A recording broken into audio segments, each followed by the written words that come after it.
we've tossed around the word a bit, right? But what really is an indie developer? What is the label? Does it mean anything? Does the word indie actually mean anything anymore? I feel like an indie developer is you're not collecting a paycheck. The studio's not, you're selling your products to consumers. And there's no middleman beyond that, beyond the store front, right?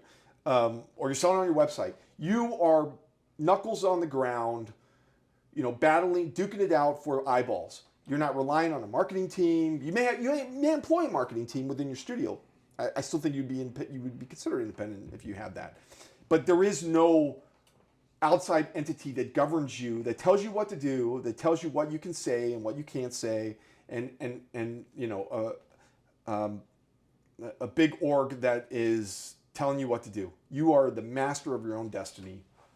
You control everything. I feel like that is a true definition of an indie. Mm-hmm. Yeah, I mean, because a lot of what people consider indie today, I just consider making video games. I mean, if you've gotten a publisher deal, there's so-called indie publishers, but I feel it's an oxymoron. Yeah, I mean, you're not. I mean, another, definition of indie is you're not owned by anyone, and you're shopping for deals. I mean, Ritual was an indie developer by any means, but they could never work for themselves. They could never make their own games. They always had to do work for hire stuff, but they were not owned by. Their paychecks were, not signed by some external company that was the CEO and finance. They paid their own employees based on the revenue that they generated from the projects that they signed. But for most of their history, they were going through publishers.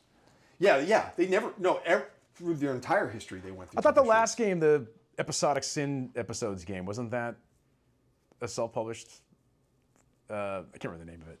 When they made the anime and all that Sin stuff. Episodes. Yeah. Yeah, I think there was a Hail Mary last ditch effort. It was very forward thinking though. I remember when they announced that, and I was like, wow, that's guys. I believe I could be wrong.